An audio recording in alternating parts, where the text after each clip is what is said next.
साथियों नमस्कार। अगर आप अपनी अपार ऑफलाइन भर रहे हैं और आप चाहते हैं कि प्रमोशन के टाइम पे या फिर एमएससी पे जब आपको लग रही हो या फिर रेपुटेशन पे आप कहीं जाना चाहते हैं और आपकी अपार को लेकर कोई भी डेफिशिएंसी ना हो, तो ये वीडियो आपके लिए बहुत ही लाभदायक है। वीडियो को एंड तक देखें। इसमें बिल्कुल स्टेप बाय स्टेप जो कॉमन मिस्टेक्स है ना, वो मैं आपको बताऊंगा। अक्सर जो ORU पार को फाइल करते हुए करते हैं, तो वो हम डिस्कस करेंगे। So without wasting our time let's start our video. इसमें जो फॉर्म लिया हमने वो MTS वाला लिया है। उसका रीज़न क्या है कि जनरली MTS अगर डायरेक्ट ज्वाइनिंग है तो नए नए आए हैं डिपार्टमेंट में, उनको अपार बढ़ने में कहीं ना कहीं ज़्यादा समस्या आती है, या फिर प्रमोशन से ही बने हैं, ठीक है ना। तो उनके लिए भी ये वीडियो काफ़ी ठीक रहेगी। तो ये जो वीडियो है ये हमने इसमें फॉर्म लिया, ये MTS का लिया है, ठीक है ना। तो सबसे पहले जो कॉमन गलतियां करते हैं, ये देखिए सबसे ऊपर पीरियड। पीरियड जब भी आपको भरना है वो हमेशा ऊपर कंटिन्यूटी में चाहिए। कैसे देखो, ऊपर क्या पीरियड लिखा है मैंने, सपोज करो आपकी एक अपार है 1/4/2024 से 31/7/2024, ठीक है।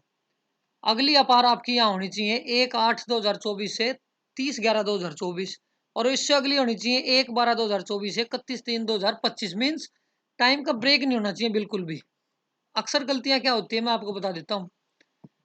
अगर आपकी पूरे साल की अपार है तो आप यहाँ पूरा पीरियड डालोगे 1/4/24 से 31/3/25, उसमें कोई इश्यू नहीं होता। लेकिन सपोज करो आप 1/4/2024 से 31/7/2024 तक कहीं पे पोस्टेड थे, उसके बाद आपका ट्रांसफर हो जाता है, ठीक है। तो आप अपनी अपार भर के जाते हो 1/4/2024 से 31/7/2024 के आप अपनी अपार भरोगे। इसमें अपने रिपोर्टिंग रिव्यूइंग ऑफिसर का नाम लिखोगे। ये देखिए अब जैसे ही आप ट्रांसफर करोगे हो गया आपका। तो देखो आपने यहाँ पे ना 10 डेज अपना जो भी है, 10 डे 5 डे 6 डे जो भी आपने ज्वाइनिंग टाइम लिया आपने यहाँ ले लिया, ठीक है ना।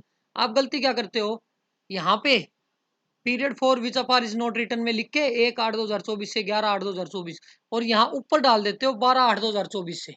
उससे क्या होता है कि जो आपकी अपार की जो कंटिन्यूटी होती है ना वो नहीं हो पाती, ठीक है ना। क्योंकि इसकी या तो फिर अलग से NRC बनानी पड़ेगी, तब जाके कंसिडर होगा। अगर आप ऊपर प्रॉपर लिख देते हो तो फिर ये आपकी अलग से NRC बनाने की जरूरत भी नहीं पड़ती है, ठीक है ना। अगर पड़ेगी तो जो भी आपका प्राइमरी कस्टोडियन है वो अपने आप ही बनाएगा। अब इसमें पीरियड देखो 30/11/2024 तक है, ठीक है। इसके बाद 1/12/2024, ये देखो 1/12/2024 से 31/3/2025 तक।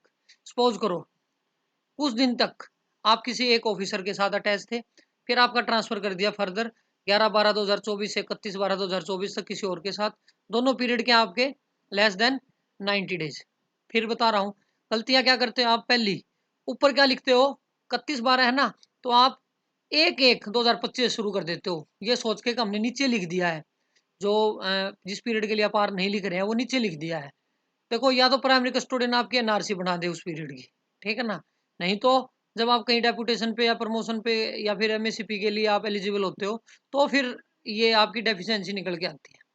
तो मैं तो आपको यही रिक्वेस्ट करूंगा कि जिस पीरियड के लिए आप अपार नहीं लिख रहे हो वो नीचे लिखो, लेकिन ऊपर जो पीरियड है वो इसमें इंक्लूड कर लो जिसके लिए आप अपार नहीं लिख रहे हो यहाँ वाले पीरियड में, ठीक है ना। नेक्स्ट नीचे आ जाओ। अब name of designation of reporting officer, name and designation. Generally आप लोग क्या करते हो, जिस पीरियड के लिए आप आर नहीं लिख रहे हो जो लेस देन 90 डेज है, उसके रिपोर्टिंग ऑफिसर का नाम और डेजिनेशन नहीं लिखते हो, ठीक है ना। नहीं, आपको लिखना है, क्योंकि जब आपका प्राइमरी कस्टोडियन आपकी NRC ड्रॉ करेगा तो वो यहीं से देखेगा आपका जो रिपोर्टिंग ऑफिसर का क्या नाम है, ठीक है ना।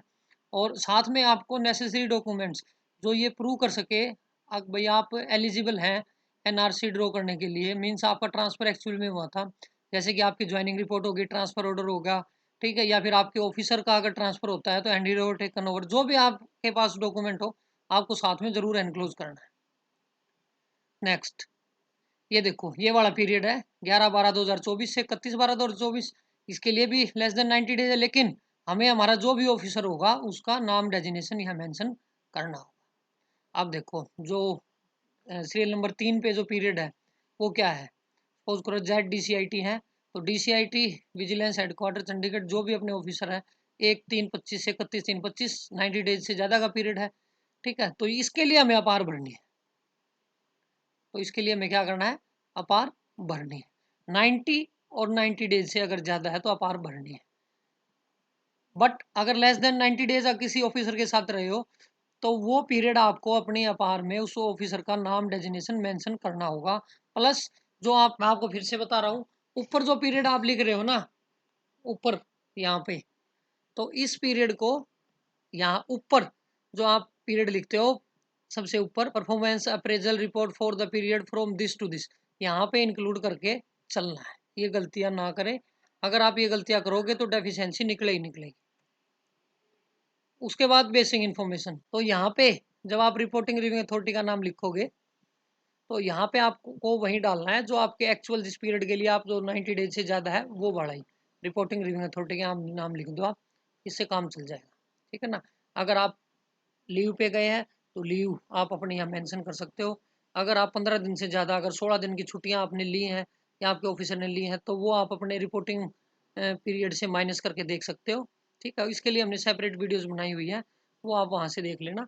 ये बेसिक सी चीज़ें आप खुद भी भर लोगे। नेक्स्ट, सेक्शन 2 ऑफ अपार, सेल्फ अप्रेजल। इसमें जो भी आपने काम किया है फर्स्ट वाले कॉलम में वो भरोगे सीरियल नंबर में। सेकंड में अगर आपकी कोई स्पेशल वर्क असाइनमेंट आपने कुछ किया है, कोई अचीवमेंट है, वो आप भर सकते हो। नीचे अपना साइन करोगे, डेट डलवाओगे और अपने रिपोर्टिंग ऑफिसर को सबमिट कर दोगे। एक चीज़ ध्यान रखना, रिपोर्टिंग ऑफिसर को जो सबमिट करो तो रिसीविंग जरूर लेना है। अगर डाक में दो तो एक प्रॉपर एनवेलप में पैक करके सील करके उस पर ऊपर कॉन्फिडेंशियल लिख के अपार for the period this and this in respect of this, और तब आपको अपने रिपोर्टिंग ऑफिसर को देना, ताकि कल को गुम हो जाए तो वो जो रिसीविंग है वो आपकी एनआरसी ड्रॉ करने में आपकी हेल्प करेगी। ठीक है ना, वो एक एविडेंस होगा कि आपने टाइमली सबमिट कर दी थी। आई होप आपको वीडियो अच्छी लगी होगी। अगर आपको वीडियो अच्छी लगी है तो प्लीज़ दूसरों के साथ भी शेयर करें। Thanks for watching.